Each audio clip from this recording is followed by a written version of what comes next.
They go over the crowd got her. Oh, yeah. Starting chemo now, starting radiation, you got a lot of them. Supposed to be, Yeah.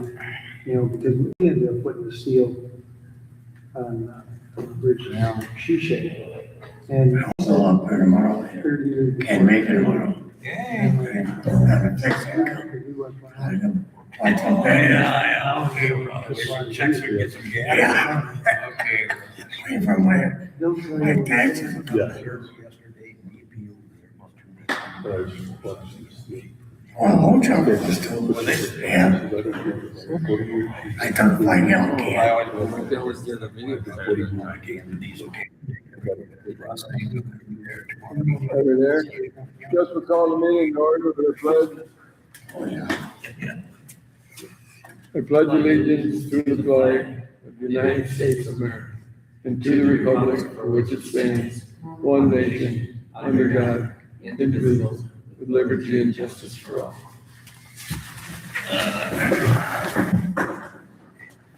Roll call. Schrader, Here. Pullman, Demat, Schaller, I am as well present. Alrighty, open meeting compliance check.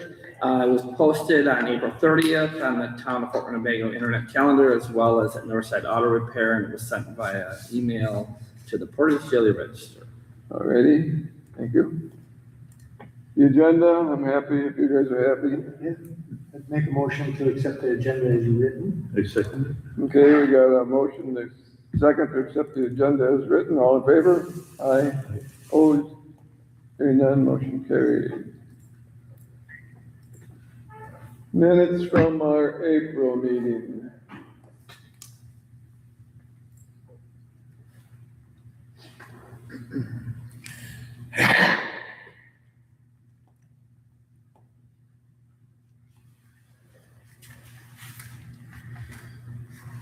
Page 2, let's see it.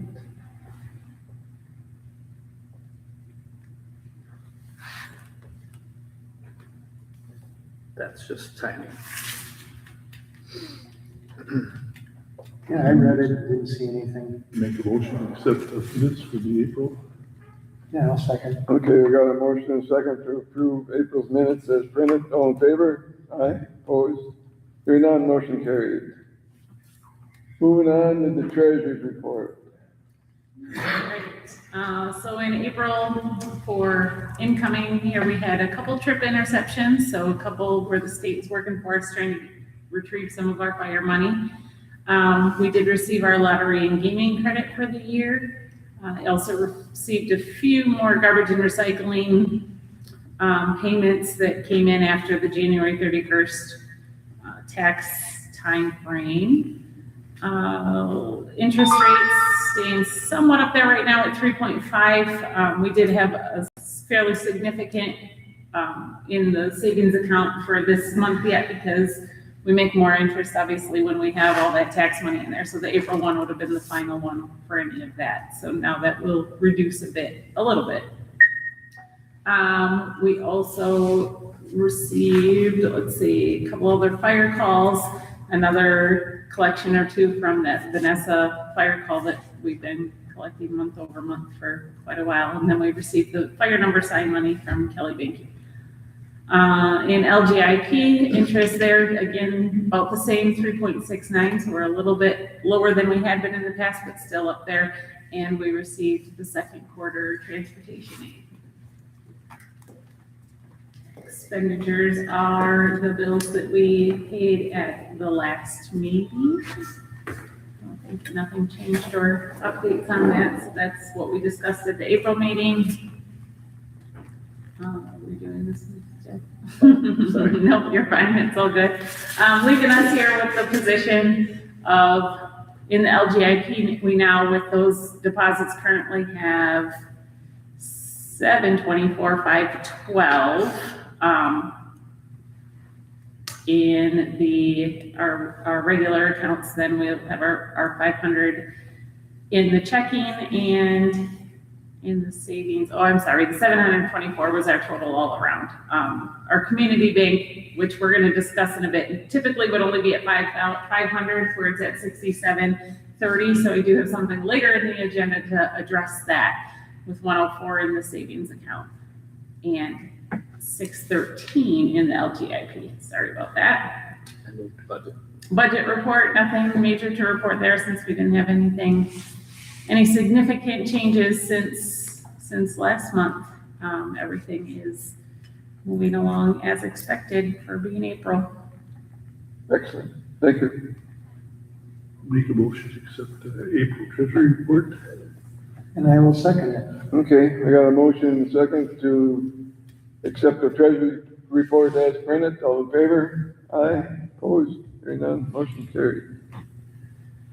Citizen input. Anybody got any questions, comments? Very good. We will move along to old business, which is the new town hall proposal. I guess the group of us went over and viewed Springville's new town hall. They're in the process of building it right now. It's, I say 90% finished. Very nice building, and of course, give us some kind of feedback on what we're looking at through floor plans and things. Going to pick up this someplace and add anything, Mark or Kelly? Yeah, so, and then,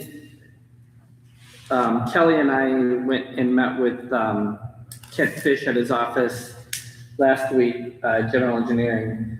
And, after having the meeting with Town of Springvale, we just said, well, if we wanted to move some things around, like remove some windows and get rid of the double doors up front and change the roofing or whatever, the roof lines and stuff, what would that look like? So we went and they made some changes like that for us.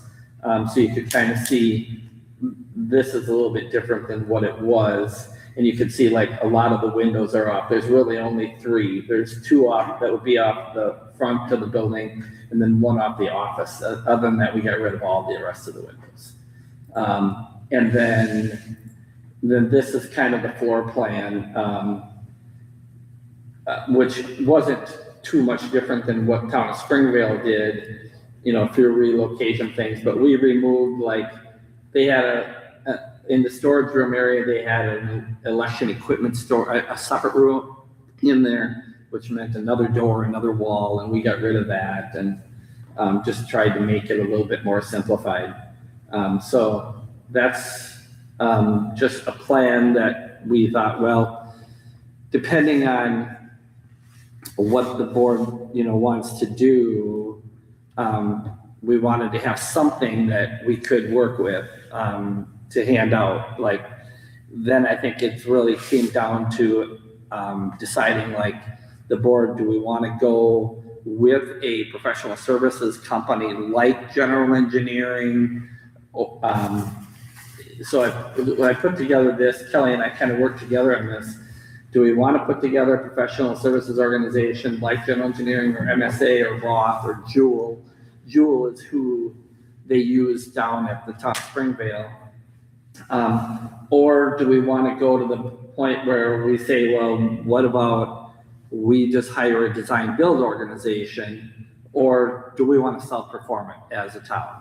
Because as I kept talking to more and more people, you know, one of the things that kind of came up was like, if we went to the professional services, you know, a few of you could see the points we put down there, like, who draws up the plans? Well, they will draw them up for a fee. They told us that the fee to draw up a full set of plans to go up for bid would be probably someplace between $5,000 and $7,000 for General Engineering to draw those up.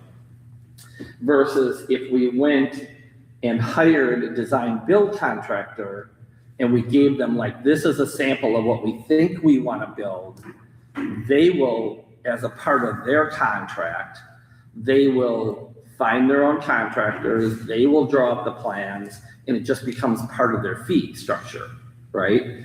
Or if we wanted to self-perform it, then, like, we would probably have to hire an architect, so to speak, or else we could hire like general engineering to draw up the plans for $5,000 to $7,000, and then we could take those plans and go to our own bid process if we wanted to do that. Josiah, anytime you want to jump in with anything I'm saying wrong here, please do. So, and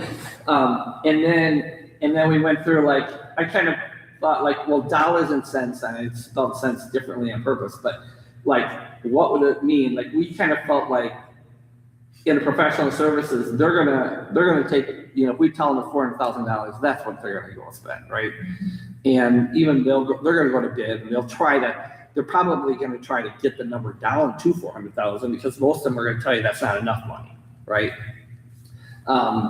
Versus a design and build company, they're gonna basically have to know what our budget is, and they'll probably do the same. They'll work within our budget.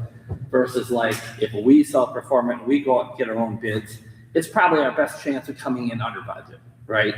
And so if we think we can build this for, say, 350,000, 375, and save some money, that's probably our best chance of doing it, is by self-performing. But there will be some time involved. Oh, for Right, sure. Yes. exactly. Yeah. Right, it's coming. Then, like, local contractors, it was like, when we talked to some professional services organization, and this is what happened in town of Springvale, they hired Jewel, and they said they wanted local contractors, but it never happened because of the way they went out to the bidding process. Most of the local contractors are like, yeah, we're not bidding that, you know, or whatever. And what we heard from different people is, like, a lot of contractors are gonna look at the project and go, I know you guys think spending $400,000 is a lot of money, but for the most sake, unless it's $1 million plus project, you're not even gonna look at it. Some of them aren't, right? So, like, how many locals are you even gonna get? Versus with the design build, they typically have their own partners that they always work with. People that do their framing, people that do their electrical, they do their HVAC. They have their group that they like to work with, right? And not that they wouldn't accept locals, that just would be a little different for them. Versus our best chance of getting local contractors hired would be by us self-performing and basically going out and asking. You know, we've got so many electricians right within our own town, like, hey, you guys submit us a bid for electrical, HVAC, plumbing, whatever, right? Talked about bonding, the bid process, I talked about it a little bit. The risk level, you know, that's one thing that is a downfall, obviously, of self-performing, because, you know, with professional or design build, they carry the risk. Otherwise, if we self-perform it, we carry the risk, right? Involvement, you know, that's the time one, right? We're basically, on the professional services, we have very little involvement in the process. Once we give them the go, okay, if we approve the set of plans, the board approves the set of plans and say, go to bid, they come back with a number, it either meets our budget or it doesn't, but we really don't have much more to say. Versus with the design build, we have some involvement in it, and obviously a lot of involvement out of self-perform. So your professional service is gonna be your most expensive. Yeah. Your design build, because I was in this business and so was Jeff. I mean, we got quite a bit of experience in this. They know that there's a budget there to hit. Right. And they're gonna work hard to hit that budget. And they're gonna come back with value engineering, okay. Steel siding or different type of Right. siding or this, we can save money by doing this, we can save, you know, so much doing a hip roof versus gable end, you know? Right. And, or vice versa. They're gonna come up with some value engineering, we call it value engineering, ways to save money, but still end up with the same product that you're looking for. So self-performing, you could be as simple, have general engineering draw up a plan for you for $7,000. And then, as far as that goes, you could have the Amish put the building up, put a steel building up, like you've seen Jason Hooker's building there, which is similar to that, two-tone steel. Jeff, I mean, 2x6 frame, metal roof. And then you're limited to they frame it all up. You gotta hire your electrician, your plumber, your drywaller, painter, you know, and it's down to a little less work. Yeah. If you wanna self-perform it. Yeah. That's my input. Yeah, no, it's And good. that's, yeah, that's kind of right where we're at, so it's like, to make that decision, I mean, I don't think a lot of this hit, me, very surprisingly, but that when it did come down to the tax savings, which was kind of a big deal, Kent brought up a good point, that anytime that we can purchase things ourselves from as a town, now there's no sales tax involved, versus if we do hire a design build contractor, you know, anything that they buy, their sales tax on it gets added to the number, which decreases, you know, how they can spend other You dollars. can be tax exempt through them also. Yep. You can, Yeah, Yes. we did the hospital project same way. okay, Tax exempt, we buy direct to brick or whatever. okay, And they'll do that. yeah, okay. well, that's good. Yeah, because I'm thinking, wow, we're gonna have to buy a lot of stuff ourselves just to save tax, but, And you'll be writing some checks for, you know, if you do a design build, you'll be writing some checks for some materials. As we go. Because they'll set up an account sure, basically for you, and you just write the checks for the materials. So Yeah. with your tax exempt. I did have, my son is an architect, and I asked him, I said, hey, because I know he like does a lot of RFP stuff. And so I said, for your architectural firm, when you're creating drawings and sending them out and stuff, if you were gonna hire a design build, a general contractor like that, how would you, do you have an RFP? So he's like, yeah, Dad, I'll put one together. So I gave him my letterhead. He basically came up with this. He asked me a few questions, and we basically came up with a RFP that we could turn around and send out, if we wanted to, basically asking information. So like, for instance, if we decided, like, I was just throwing names out, like Sullivan Design Build or Keller Design Build, or let's just say Mike Bortz wanted to build it for us as a design build contractor, or anybody, right, that wanted to do that, then here's some information that we would like to know to be able to select that contractor to do a design build services. So if the board decided that was the way to go, this is just an idea of an RFP that you could look at to send out. So that's all this is, you know, it basically gives you, you know, what are your general costs, and it's not like how much is it gonna cost to build a building, because after you select your your design build contractor, and you give them all the information, then from there you kind of pick them, and then they go out to bid to try to get you a number where you need it, right? So, any questions on that? And then I did get a hold of, up at Marquette County, a gentleman up there that I know works up there. He's the building and grounds facilities director for the county. And he sent me over, when they built their new EMS building outside of Oxford, he basically sent me out some documents that they use for an RFP process. And so he sent those over, like, this is just, you know, what we used. And so he basically gave me all this information on another RFP design. So basically, you know, a little different than obviously my son created, a lot more legalese and stuff like that. As you can see, there's a lot of criteria and a lot of information in here. But anyway, that was just another option that was provided. Put their building up, Mark. What's that? Put their building up. Uh, That's all metal. I believe, oh gosh, I don't know who did, honestly. He did tell me, but I forget the name of the company that built it. But they did go through a design build process when they built that. Yeah. So I think, you know, depending, I think the discussion was kind of leading to how does the board, like, what are the thoughts on, should we be leaning towards like hiring general engineering or another company like them to design some plans that we can go to bid with, whether or not we use them to go to the bid process or we use it to go to our own bid process, or do we go to the design build firm, or what's the board's flavor on that? I think if we were to do it ourselves, we'd have to put together a committee, and then the committee would have to be divided up by tax. So if we had a 6-person committee, it could potentially divide up the task and say, well, why don't you take and research this part, et cetera, et cetera. I think it really just depends on how much time we want to put in that person. Because it's very easy to say, here's the cash. I don't want to touch it. I don't want to make a phone call and pay somebody to do the work.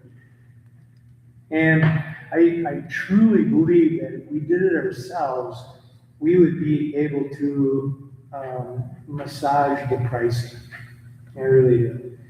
And I think we have a lot of local talent, not only in the community part of it, but also in Fort Winnebago as far as doing the work, whether it's concrete, electrical, plumbing. We all know somebody that's in the industry, right, or in the trades. So I think if you could put together a committee that wants to put the effort in financially, I think that would be your best option, and you would have more control over it. Because then nobody's picking out stuff for you, because each individual is fine tuning each category that they're, and the board that would be put together can come back to this board and say, hey, these are the 5 people I've talked to, et cetera, et cetera. And, but it's work. You're absolutely right, Dan. There's a lot of talent in this township. Yes. Guys paying. And I would personally love to see hands-on from our own township. I really would. If we were younger, I think we could do it ourselves. But, we're not as young as Josiah's. But, I mean, what do you guys think? I guess really, I'd like to know ideas personally. I mean, would you be more apt to want to just throw the money at the project? Or would you want to try to form a committee?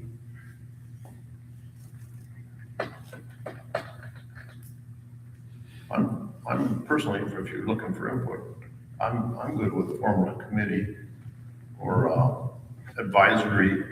All right, board. And you mentioned, reach out to Jeff would be a huge asset if he would be willing to give a couple hours, Right. a couple meetings. You got guys like Kevin Ziegler, you got Mike Bortz, you got Dean Hole. Yeah, there's a lot of them. Brian Schultz. I mean, Yeah. there's these guys that are in our township that have worked their whole careers in this business and Yeah, you got Dan give the Wood. best product for the buck that you want to pay. Right. Yeah. Yeah, and I think many hands make light work. And as long as everybody has the information that the other person has, there's no surprises, right? So I personally would like to run that direction with creating a board and doing it ourselves, but that's me. Creating like a building committee. Okay. Yeah, because I'd like to get the input from the residents that are in the trades and say, hey, this is what we got. What do you want to put into it? Anything? If you don't want to, that's fine. But, it's not a big project. I just don't look at this square footage as being difficult. Because it's a rectangular flat, it's just not that much. What is it, 30 by 50? Hmm? What size? 60 by 80? No, 30 by 56, 36 by 56, I guess. 36 by 56. 36 by 56. So it's 1,700, a little less, 1,680 square feet. Big garage. What's Yeah, that? It's a big Yeah. garage, yeah, for Yeah. sure. exactly. Yes, Where's my it? kid, it's a small garage. Maybe a small. Yeah. Yeah, so I just, I'm not afraid of it, put it that way, personally. And the only issue is it's not a private project, so everything we do has to start going out on bids. Absolutely. Even to try to get your locals, Yes. and that's where it gets a little stickier to get the bidding done right and, Yeah. get to follow the rules properly. Yeah, we just have to make sure that everybody knows the rules and, we follow them. I think it's a I wouldn't be out to cornering one of the local or people in our township to actually do the work. We're looking for their knowledge, Yes, and their expertise, and the best route to go yeah, to get the best bang for the buck. yeah. Yeah, and if this was a great, there's just not a lot of plumbing in there. No. So, I don't know if it could get much simpler. I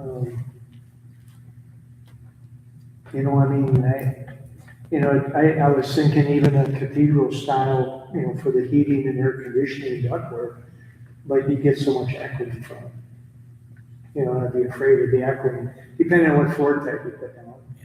You can cancel out the equity, but it would open it up and make it feel so much larger.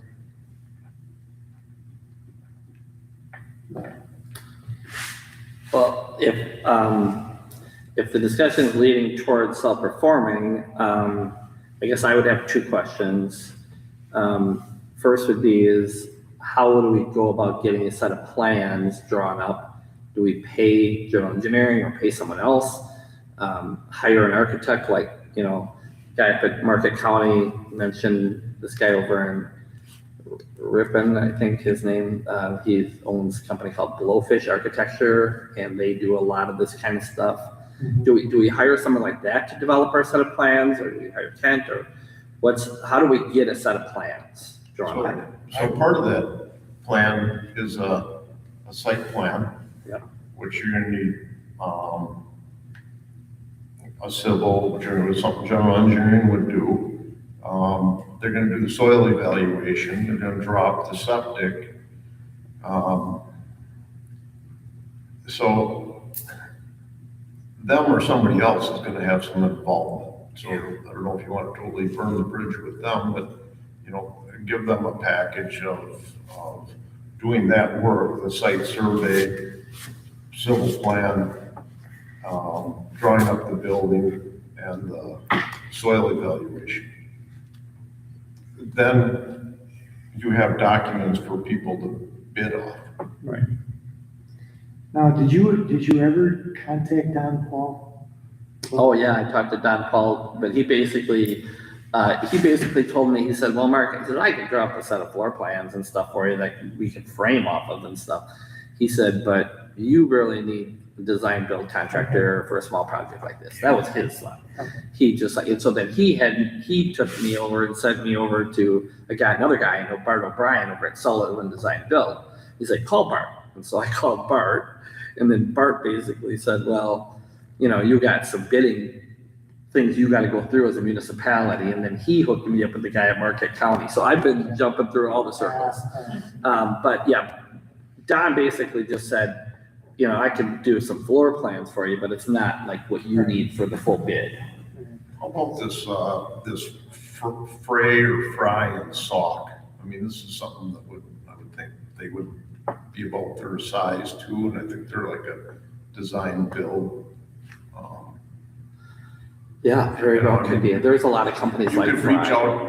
reach out to them and say, is this a project you would do? And they would give you a budget they wouldn't charge you to give you a budget.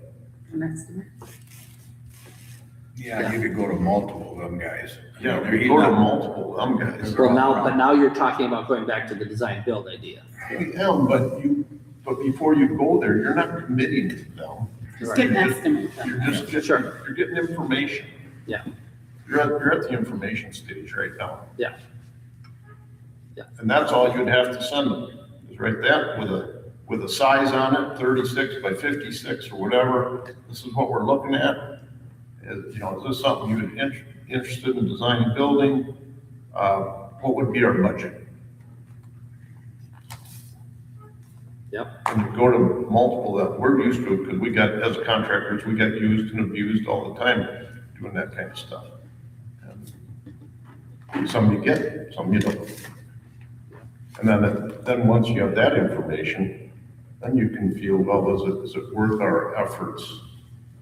You can still put the committee together, you know, to have discussions, so you know, just gonna be, so the committee can advise the board on, this is the type of siding we decided to go with, because we can save this much money.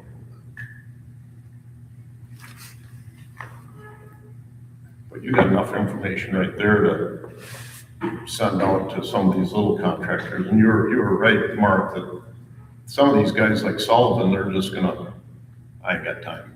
Yeah. Because it's not a big enough carrot. Yeah. It is.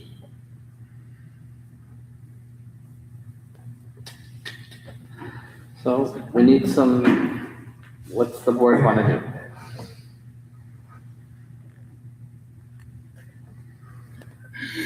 In reality, design build would be a lot less legwork and a lot surer. I mean, once we start trying to do things ourselves, everybody's gotta stay on top of it. You gotta have one guy leading that group. Yeah, and everybody's gotta Take the responsibility to push this guy. do what they need to do. I think we should, like Mike said, we should check with some of these small, and I don't know where we have to start putting bids out. We have to ask for a bid for a design build type quote, or I'm not sure where we're looking at. Done a ton of research into that, and they basically are saying, don't ever use the word bid. Right, okay. That's a bad word. You're looking for a budget. You're looking for. We're looking, Or you can estimate. do a request for proposal, you can do RFPs, right? But you can do that with anybody and then Yeah, pick up the one you want from there. right, yeah, just stay out of the bid road, because then now you're required, as soon as you do that, Yeah, now they have to be sealed, you have to open them on a specific date, and you have to take the lowest responsible bidder. That's minimum criteria when you go into the Yeah. bids, so. You really don't have any other decision making. So anyway, but If RFPs, you do that through a design build, you can negotiate the whole thing. Once you feel comfortable, somebody just start negotiating with them. Let them handle the bidding process once you lock them in, because then they gotta screw down their subcontractors in order to hit the budget. just saying your business, I mean, you're a sub to a design build contractor a lot of times, right? Well, I'm a design builder for residential homes, but I don't get involved in this stuff. Now, Right. that's not to say I wouldn't participate, That you If I would was help asked- frame it or whatever, right? but. Yeah. If you're asking my advice, I think that you guys are gonna be best off to have general engineering, pay them the $5,000 or $7,000, and then you can go to either a self-perform or a design builder, and the design builder should credit you what you spent on the plan. Okay. If that makes sense. That's a good thought. I would say that's a fair way to handle that, but that gives you more power to talk through what you want, because you've already got it approved on your level. Okay, that's great to know. But to take it to another level, so like when you get projects that you're gonna decide whether you're gonna quote or not quote on, do you typically have a group of design build contractors, other people that you might work with besides doing your own? That would, because like if we're gonna look for people like a Keller or a Sullivan or somebody, where do we find that list of people to go and pursue for an RFP? For this type of a building? Yeah, I have no idea. okay, I could tell you a lot of people that would be able to put up this type of a building if you had all the plans done. But then, as he says, your committee idea has to be led by one man. It's great to have other voices, but you have to have one person. making, Yeah. You the town of can't, Springfield did that, Mhm. they had one guy, yeah. Yeah. But you would know of people that would be able to build a building like this. Oh, yeah. Just Yeah, probably yeah. love to have names like that, because that'd be good for us to, Oh, yeah. So so. my personal opinion, I agree, that since we started with general engineering, we get the plans from general engineering and move on from there. But that's Decide if we just want my to thought. self-perform or just design move build. from there, yeah. And he was firm on the 7, Ken? No, he just threw a number at Estimate. us. He just said it's gonna cost you someplace between 5 and 7, is what he told me. And I would Place to say, start June, right from, Right up right off the ground level. Mark, you're good at that. Would they, would that be a site plan too then, when they do this, would they go out and look at elevations and do the site plan? I mean, I don't know if that's part of I that. don't know exactly how far that typically goes. not all that, because he does all the surveying and stuff too, so which we're gonna have done in order to obtain the land as Right. well, because we'll need a CSM on it and everything, so they do that as well. So I don't know if you can negotiate a package deal with them or not.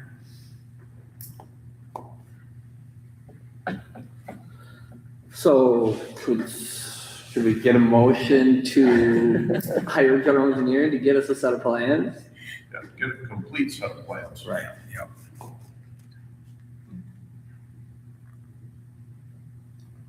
We all agree?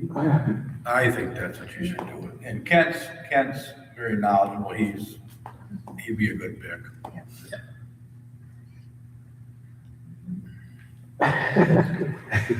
Are you gonna make a motion? I'll make a motion to move on, Have general engineering. design the plans.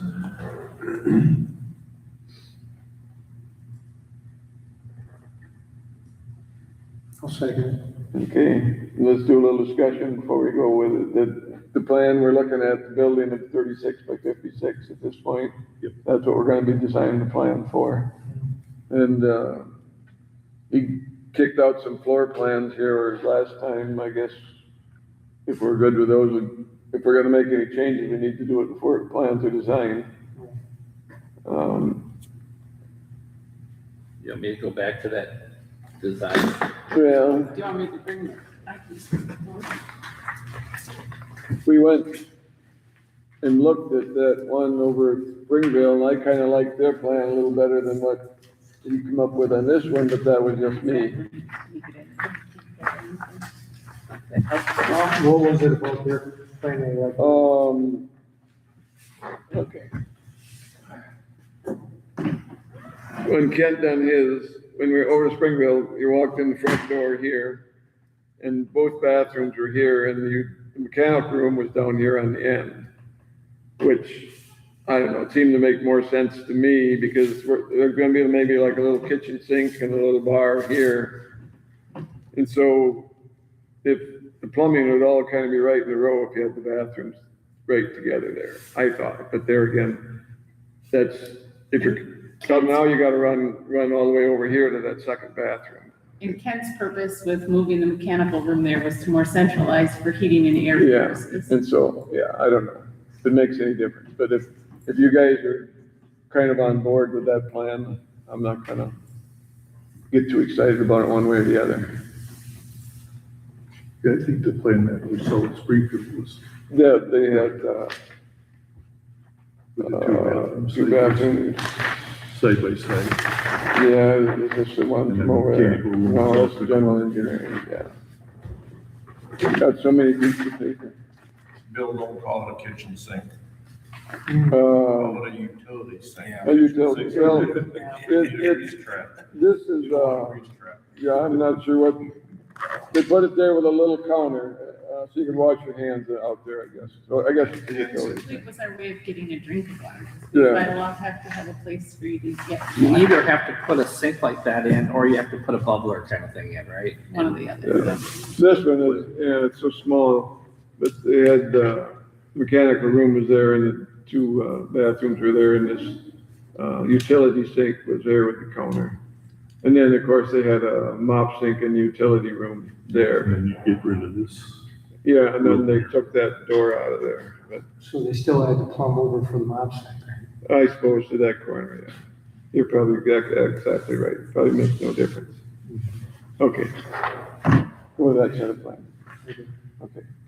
Sounds good. Okay, we got a motion with second to go with general engineering for a 36 by 56 building with, proposed plans, to get pricing.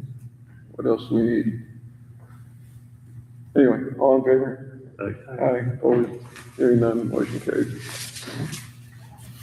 I don't know if anybody wants to have a look, see if there was from out there in the audience, you're perfectly welcome. See if you got any suggestions or thoughts. We're kind of novices with this, I don't know if you noticed that. But still, this is still in the planning stage. Yeah, There's no money that's. no, but I mean, once you start drawing plans, now we spend some money. But, yeah, We still have to acquire the land yet. yeah, it's gotta be surveyed, and we stopped and kind of looked at the land when we come back from Springville, and it's got a fair amount of slope to it, so there's gonna be a fair amount of excavating there that excavating is not necessarily a key part of the project neither, so, a lot of things to look at. And I guess I haven't built a town hall in a lot of years, so I'm pretty far out on it, so. Maybe like never. Okay, DNR forest lines? Okay, back to my, yes, new business. Keeper thing, yeah, I didn't have any questions on it. It's he's putting his house on, a parcel there, and he's purchasing, I guess, the land from the father-in-law, so I guess he wants to put it in DNR forest land, and so looks like it's all up, pretty much up to date from what I could see there, so Any board concerns? I don't think so. Okay. Moving on to our 2026 road work. I kind of put out a proposal thing. I don't know if you guys got it there on your, the Fox River Road overlay, which we're getting, the $92,000 project, and there's 13,000. That's fine, you can keep it there a second. $13,136 coming out of a LRIP project with the state money. So it takes the project back to $78,664. That project will also runs into Marquette County, and so Buffalo Township has about, I don't know, 100 some feet, yards, I guess, more, on that road, which they agreed to blacktop and pay for when we did it, so it'd be probably like a $4,000 addition that we'll end up paying and getting reimbursed from them. We're waiting right now for confirmation. Everybody up there said go ahead with it, but nobody's given us a letter of confirmation yet, so. So when we get done with that project, we got 150,000 left. We're looking at, seal coating Wilcox Road from. Can we do one motion at a time here? Okay. We gotta start with the Fox River Road, bid approval for the blacktop. Okay, well, that, we gotta do the blacktop bid on that, the LRIP project, and, the county got the bids on that. Tri-County has got the lowest price for pavement at, $47.70 a ton, and so we need to approve that for that project. So, somebody make a motion to. That's who we wanna go with. Yeah, so we have to go with, since it's the lowest bid. Tri-County beat the, they beat the county to do that? This is for, The county doesn't buy the paving, the blacktop itself, Okay. and so the county buys the blacktop from the cheapest bidder. They're up there, those are the 5 people that bid it. Kane and Dolan was at $50 a ton, northeast was at 51, northeast, well, that's at the Becker pit, and then there's a Burnett pit at 53, and, Ketcher and something brothers at 49, so Tri-County come in at $47.70 a ton. Yeah, I'll make a motion that we use Tri-County for the blacktop. Second. Okay, we got a motion and a second to use Tri-County for the blacktop on, the LRIP project on Fox River Road. All in favor? Aye, opposed? Hearing none.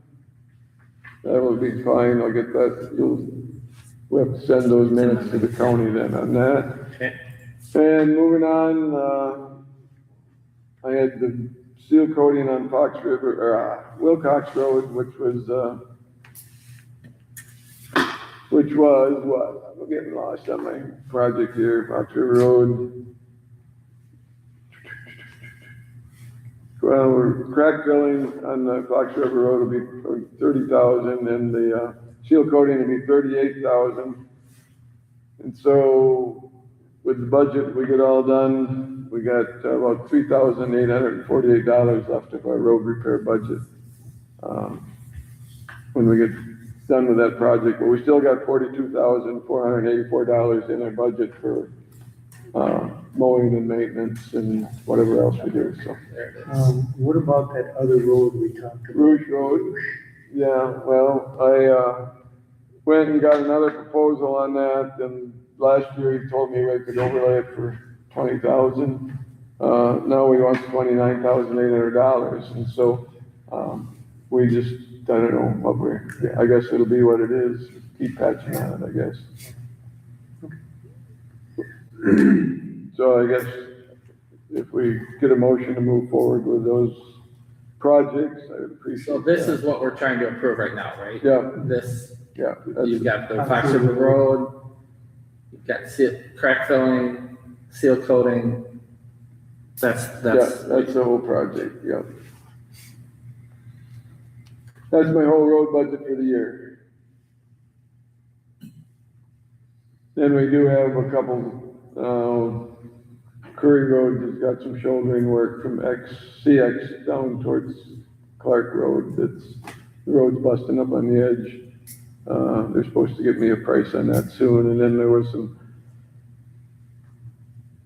patching in Redbird that we needed to pick up. I think we're gonna try to do that Dura patch on there, which is chipped and blacktop, but I'm supposed to be getting the price on that, but that can come out of our $42,000 budget, so. I'll make a motion and we proceed. I mean, I guess the way I look at it is what that's going to do is take Wilcox Road and make it last a lot longer. So right now it's opening up, it's got cracks in it, so it's gonna get moisture in it, and we just blacktopped it. So unfortunately, it's cracking quicker than it should be. And if we don't do something about it, it's not gonna last, it's not gonna be a 10-year road. So I agree with putting the effort into it to get it to 10 years or whatever, so. No, I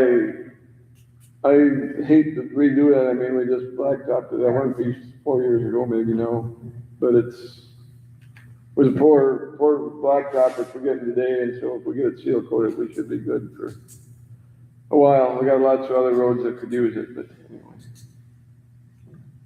Did you? You don't second Okay, we got a motion and a second to approve the road maintenance I guess The proposed road work. yeah, proposed road work for 2026. All in favor? Aye, opposed, hearing none, motion carried. I don't think we needed a roll call budget on that, or here, thing for that other one, did we? I don't think so. Then one other road-related thing, we need to approve our county road aid. You have that someplace? That's just part of the roads. Well, okay, but, I think we should approve Yep. that. Yeah, I mean, Okay, yeah. because Did you guys see that, or do I need it's to the find that paper? petition. We gotta get it signed here. Anyway, Columbia County, we pay them $12,715.50, and they'll use this money on Wilcox Road. And so that'll come off there, and then in the spring, in February, they'll send us $6,350 back. And so we actually get $18,000 worth of work out of 12,000. And so that's, every year turns around, we send them the money, we use it up on our roads, and they send us $6,000 back in the spring. So all they need is a motion to approve the Columbia County road aid. it. Make a motion to approve Columbia County. I'll second it. Okay, got a motion and a second to approve the Columbia County road aid. All in favor? Aye, opposed, hearing none, motion carried. And I would need a signature from each of you on that.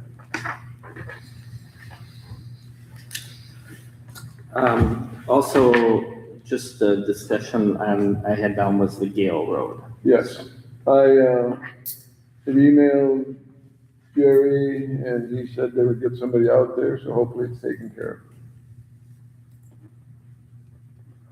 of. Okay. That was plow damage from the spring, or this last snowstorm we had. We had a lot of plow damage on, and that was one road that they come out and cleaned up most of our plow damage with no charge to the town, so it was a bad deal, but it was a good deal, so.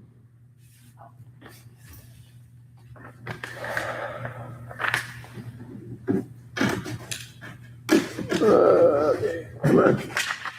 I guess the next thing I had was, we talked about the growth inhibitor spraying, and it may have come to my attention that maybe I never had board approval. And so,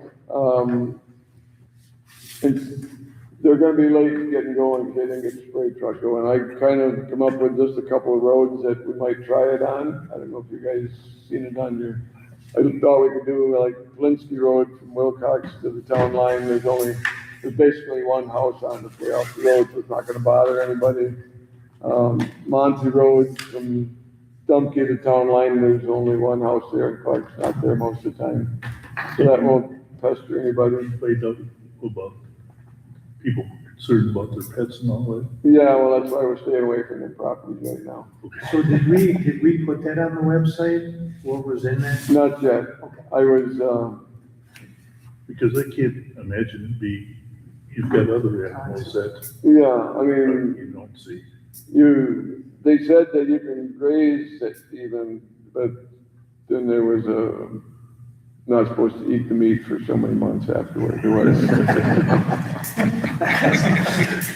But anyway, and then I was kind of looking at Curry Road, from CX over there, and then I got the no spraying, where residents are now mowing the right of ways and, around the dooryard, so I don't know if you guys wanna go with that kind of thing, or if you want me to just, stay out of the town, or what you wanna do.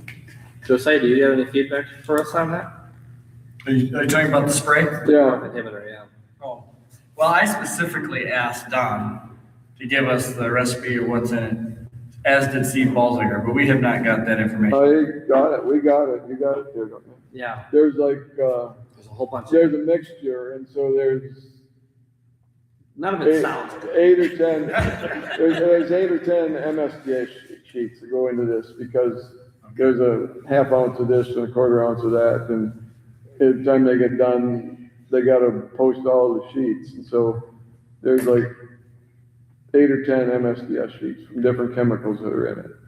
Okay. And so this gentleman here told me last time it didn't work in Marquette County last year, so maybe we shouldn't jump into it too deep, but, and like I said, the spray truck, they haven't got the big one going yet, and apparently the pickup one is ready to go or out there maybe today, I don't know, but, anyway, we won't know if it works unless we try it, and As long as you're staying away from. we're staying away from all the roads I've chosen here are pretty much very few residents, or probably they're way off the road if they are there. And so, but,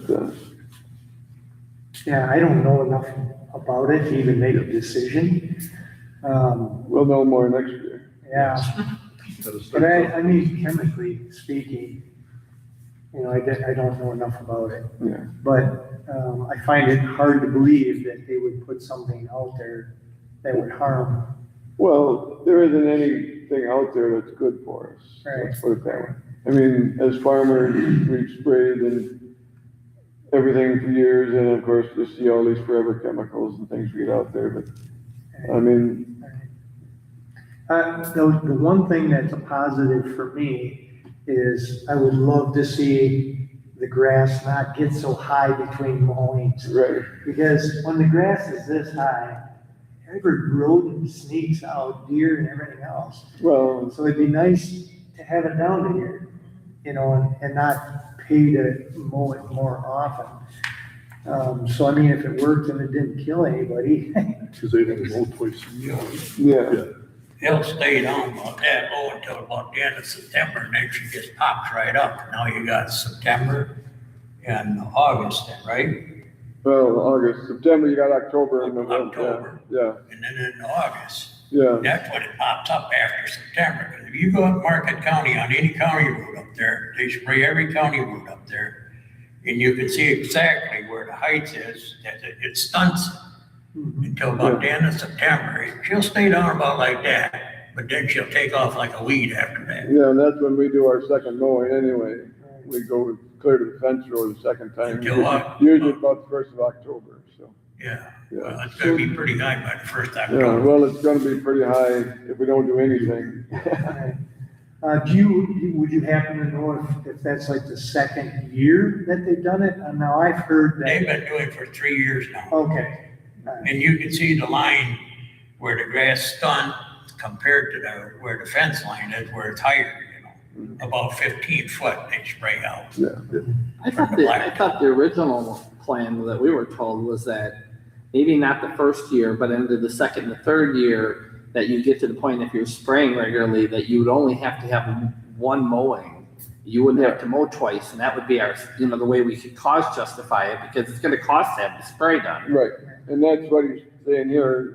Normally, we'd come through and mow July, August, well, July and then again June or September. July, yeah. And then we mow again in October, November, well, usually October. Yeah. So we're getting away with the shorter grass till that point, and then we coming back, so. So you think we're still gonna end up with 2 mowings, is that what you're saying? No, just, Oh, okay. Spray now, mowing. Okay.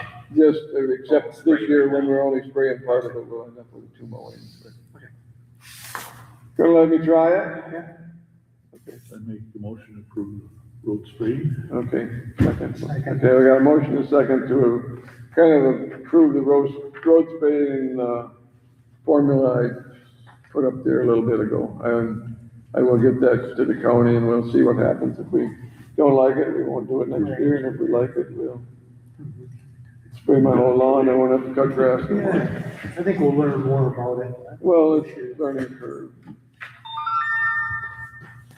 Learning curve, thank you.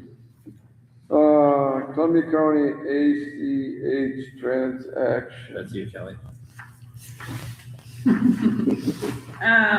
So the county has, when they do ACH deposits to us for a multitude of different reasons, when they send us any money, like the lottery credit, for example, they currently put it into our checking account. Well, last year, the year before, we moved all our operating funds into the savings account to make the interest and things. So I called the county and asked them what we need to do to switch it so that we can have them deposited into the savings account instead of the checking account, just to keep everything balanced better. And we just have to fill out this paper. So this really is just changing it to the money market account and the account number and whatnot, but I need Mark and Bill's signature on it. So do you think we need action on that, or are we just doing that? I'll have to make a motion that We we should have a motion. transfer it from the checking account to the savings account. I Section. make a motion to transfer from checking to the savings account. All in favor? Oh, I didn't get a second. Or, I'll second. all in favor? Aye, opposed, hearing none. That sounds great. And then on the same but different subject, just one other thing that I come with was monthly we get the accurate appraisal. Oh, I signed the wrong place. I didn't sign the mayor's signature, I signed up there. I'm gonna have to re-sign it. You said. Oh, you're in the right place. Okay. That's right. You didn't date it, but that's fine. I don't, Yeah, you and I can sign up here. okay. Okay, so the other one was accurate appraisal, since we get a monthly bill from them, and they use QuickBooks and send us QuickBook invoices. I would like to start paying that online through an ACH rather than writing a check to them monthly, if you guys are okay with that. It'll still show up on our monthly bill. Yep, so nothing will it'll change come except through we're it not just gonna that we have don't a have to paper sign a paper check. Right. we'll still have all the invoices, we'll still have everything, it just Say is that one check and one mailing, so. and one stamp and one envelope. So to, I make a motion to switch over. Mailing to Paper check, Mailing to- ACH, ACH transaction. any of our continuous ones that I can do so, I'd like to. I'll second. Okay, I got a motion, a second to, change accurate appraisals over from, paper check to ACH payments. All in favor? Aye, opposed? Hearing none, motion carried. The next one is regarding an application we received from Gray Drake Saloon for a special event. Nope, I did that. That event is on May 16th from 3 to 8 p.m. That they want to have some outdoor music in the pavilion outside. They have paid the special event permit fee for your review. I sent out notifications to the neighbors and got no response. So it sounds like it's okay with the neighbors. Yep. May I have a motion to approve that special event permit? I'll make a motion to approve the special event agreement.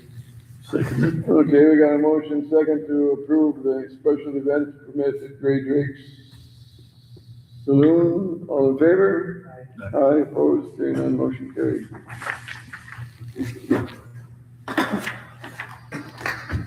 What you got for us tonight, Josiah?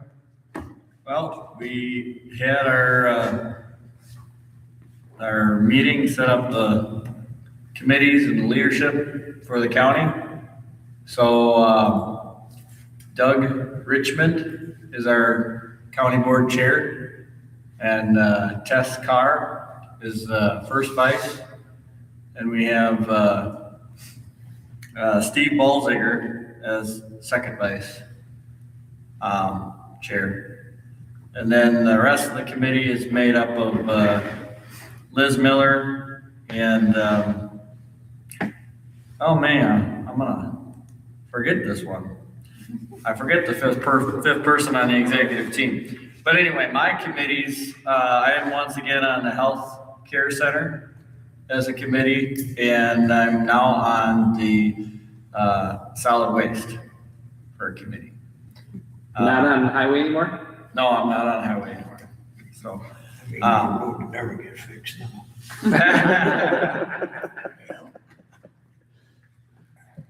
so, yeah, we're looking forward. We had some new members,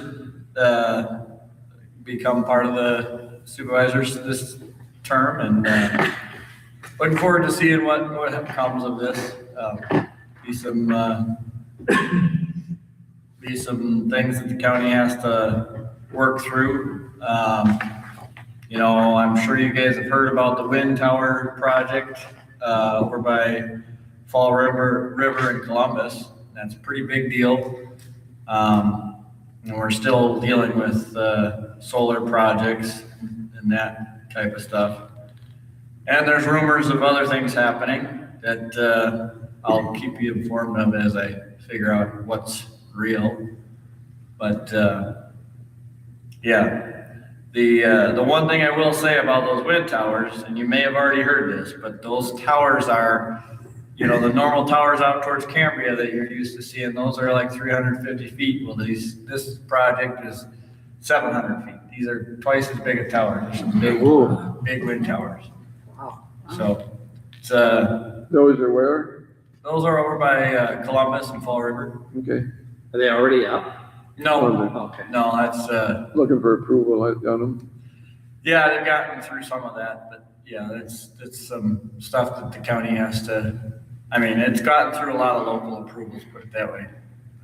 County's gonna have to. Those projects, you can't stop them anyway, can you? I mean, it's still through the Public Service Commission, still. Well, yeah, the energy stuff that's the hard part. You know, once you get to 100,000 megawatt deal, and it takes away a lot of local authority in those projects. So I think our biggest, well, I should say my biggest pet peeve with these projects is the developers that come in and wreck our stuff and then only have to pay us to bring it back to what they think it was at. I feel like that's an unfair deal for us. So we're really struggling with our infrastructure and the impact that it gets taken through with these kinds of projects. Absolutely. We'll keep on trying to work through that. So, So how many thousand acres is that solar farm deal taken in?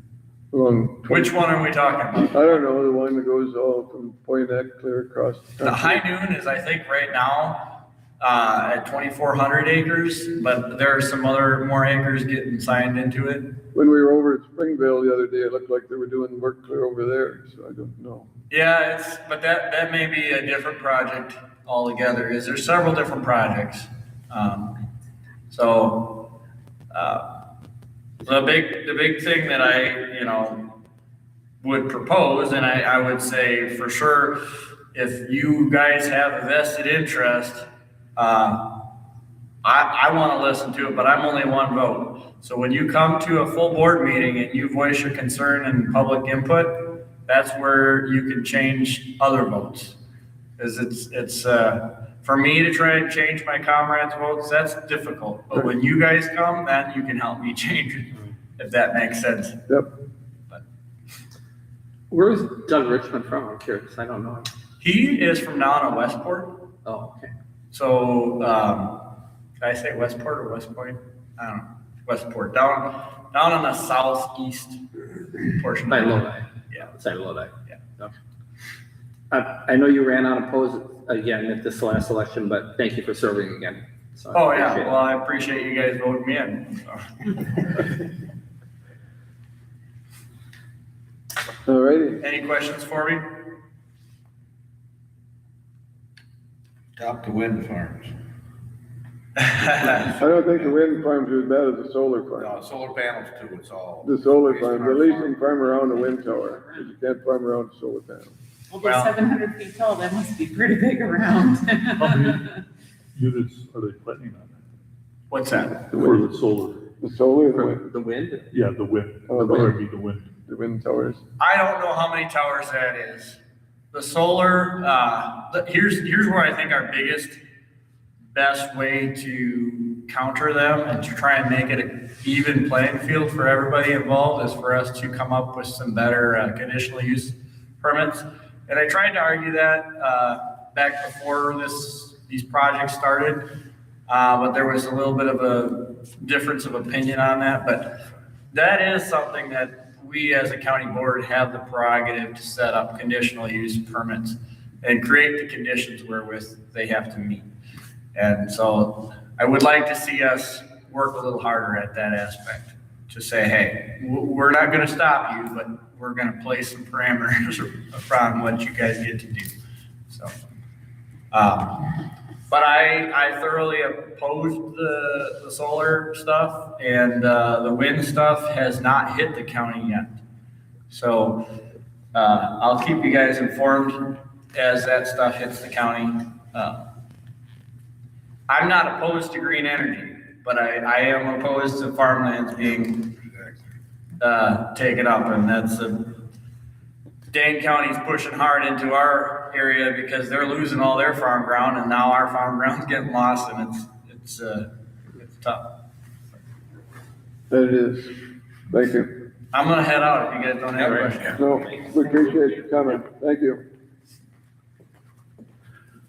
Communications. I got the four towns met here in the middle of April. So I just thought I'd bring in some of the information.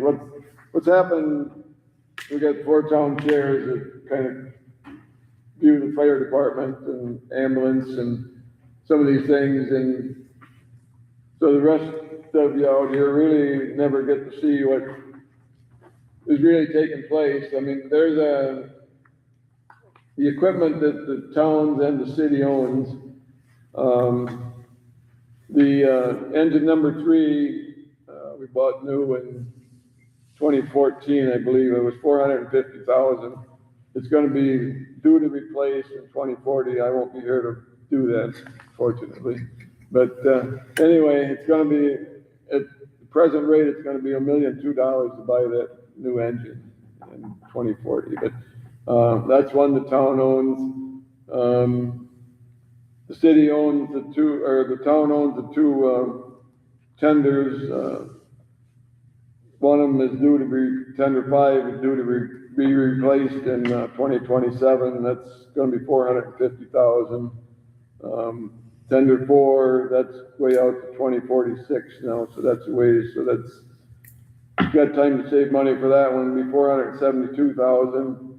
Then we got a brush truck, it's a pickup truck, which is a $100,000 deal, but, it's basically, we've got a equipment replacement fund that the 4 towns pay out of based on their equalized value. So like Pacific's got 1 million times equalized value higher than ours, so they pay a bigger percentage. I think our percentage that's around 14%, and Pacific and Caledonia, Lewiston's a little bit higher than ours, we're the smallest. But anyway, in that fund right now, it's with Elders Financial, we've got right around $1,638,000, but it's changed there because of interest rates. So, but we got over $1,600,000 in that for equipment replacement coming up through the years. Who determines that bill will need to be replaced? It's kind of on a time schedule. The fire equipment, in order to keep your ratings and everything, the equipment has to be of a certain condition, a certain age, and able to operate properly, and so. It is a Does state, somebody look at that It's a stuff? state code. Not a fire chief's dream here to have No. to spend money or? We like, tender, 4, tender 5 was due to be replaced already, and they put some money into it last year, and I don't think they've got the schedule updated, I think it's out into the, 2030 something now. But I mean, like that truck's probably only got 15,000 miles on it, and it's a 2002, but, they kept it up, and it'll haul water for a long time yet. When we bought the last one, tender 4, Endeavor actually got our old truck, which, it was a 96 or something, but there again, it had 10,000 miles on it, so they're probably still hauling a lot of water with it, so. yeah, I run into this a lot for them on the fire board for Carterville.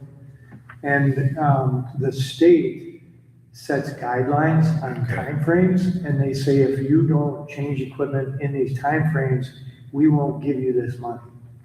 So you can lose state funding by not upgrading equipment. So basically, you're just at risk of losing state funding by not upgrading. Not upgrading. So that's how they force everybody to upgrade. Because we're going through that right now with Carterville. They want a new engine and a new tender. And it's like, those numbers are exact. Right. And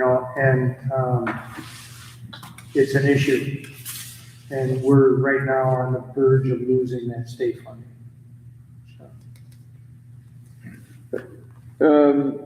There's a kind of a fire prevention, or fire inspections, we only have like 38 in this town that they do, but the city of Portage, they got 1,400 that gets inspected. So that's not a big deal. We get some funds every year that we kick right back to the city for that, what are those funds called? We get the check. The 2% fire dues? Yeah, 2% fire dues. The state sends us 2% fire dues back, and we turn that right back over to the city for the inspection costs and for training. Basically, Probably not much on this. yeah, just, how the things that are in 2021, the one on, back one, was kind of the number of calls. I guess that's fine, we'll just, Go back. I don't know where it is. This one, yeah. No, well, let's jump over that. That's response times. Basically, the brown line would be your what your response times were, used to be, and now they keep bringing them down.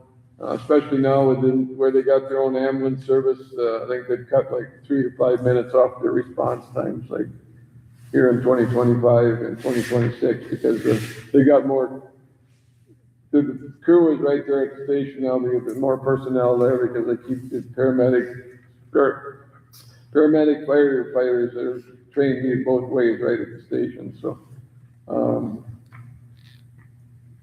Yeah, you can flip it. Which one we got coming up? Incident statistics. Next page. You're on this one. That's one, they got 58 and I got 41. Oh, yeah, 43, what it says, something. Right, I missed page. There we go. Yeah, so basically, the fire is like 58%, hazardous stuff 58. Just regular service calls, if somebody's fell down or something, is like only 18%. They get 95% of the calls are false alarms. When people call in good intent that somebody's running down the road with a cell phone and see a little smoke, they call in. But EMS and rescue really has, the calls that went up since that, they really got the 2,404 calls they've had during that, but, Now you're at 45. yeah, 45, okay, Sorry. that's fine. These are calls that the most used places, like the Heritage House, they've had 172 calls there in the last year, that people fall and can't get up or whatever they do. You know, that's, anything with, elderly people, they get a lot more calls. So Walmart's had a few and the jails had a few. No, that one's, yeah, just that last sheet, we have that one there. This is the number of calls from all our towns. The top is, ambulance and fire, Wycena last year had 41, Marcel had 42, Fort Winnebago had 82. Mutual aid is when they go to other areas when our fire department goes to other areas. Lewiston at 103, Pacific 240, Caledonia 267, 1841.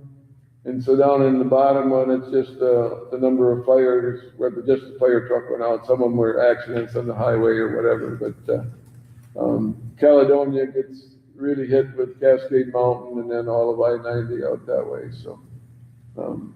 They've got. So what's important about that is the 15.3% of the calls, being that you're in our jurisdiction, helps translate to what percent of the maintenance costs that we're gonna be charged.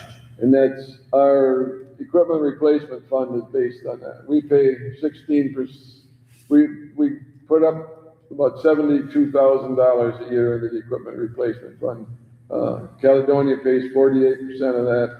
Fort Winnebago is only at 15.3%. So, and even Pacific is down. No, and I just misspoke on that because this is number of calls. Right. This goes back to another formula. This is maintenance, and we pay the city a fee every year for them. This year it was what, $62,000. We pay the city just to do our fire calls, and so that's the percentage that we would pay. The equipment comes under a different formula, which is based on equalized values. So Right. I guess I probably bored you enough with that for now. So I'm good to go. sorry about that. That's it. Did you, one other thing I had with communications, we got an email from county clerk, Hamilton Street. Of course, city is connecting Hamilton Street to Gunderson Drive. Like we own a section of Hamilton Street in there. And of course, if they want to completely rebuild that street and curb and gutter it, I don't think we want to be responsible for the cost on that. And so I'm thinking of going in to meet with the city administrator and the mayor and see what we can do about maybe just turning that over and take it off our hands. they showed that we own, the map that she sent us showed that we own clear up to, where Walnuts live up there, but I don't think we own that much anymore. I think Gunderson took some of that over, but it's still. Well, there's really no revenue from there, is there? We Just do, there's at least two houses, if not three. Yeah, there's two houses up there, So we- Walnuts and, Yeah, but that won't change. no. Just, we're just talking about the road itself. I mean, it's only a few hundred feet, so road aid on it would be, like a few $100s, We get state road aid on it, but it's not that much. Right. It'd take a whole lot more to fix it than it will to. Mhm. Yeah. So that'll come up in the future and it'll be, I wanna get in and talk to them about it. See what their take is on it, because, I mean, that could be several $100,000 of curb and gutter, that's good, and put a sidewalk in, Yeah. do whatever, so, something we'll look at in the future. Did you have any more communications? I blabbed on enough. I guess we want to pay the bills. Just the bills to be signed. Yes. Hey, somebody want to make a motion? To pay the bills? All seconded? Okay, we got a motion, a second to pay the bills, all in favor? Aye, opposed? Hearing none, motion carried. Okay. Upcoming, got a planning and zoning hearing coming up on May 5th for Curtis Free Zone. Got another board meeting here on June 1st. Open book is July 21st. If you got any questions on your taxes, that's where to go. And then board of review will be August 10th, which is a ways out yet. Other than that, we're going to, after we adjourn, Mark went to some training, and he's gonna kind of update the board on that. If you want to stay and listen, you're perfectly welcome. Otherwise, we're gonna adjourn the meeting, and we'll see you next month. I'll make a motion to adjourn the meeting. Okay, we got a motion, a second to adjourn. All in favor? Aye. Opposed? Hearing none, motion carried. Thank you for coming. Thank you for your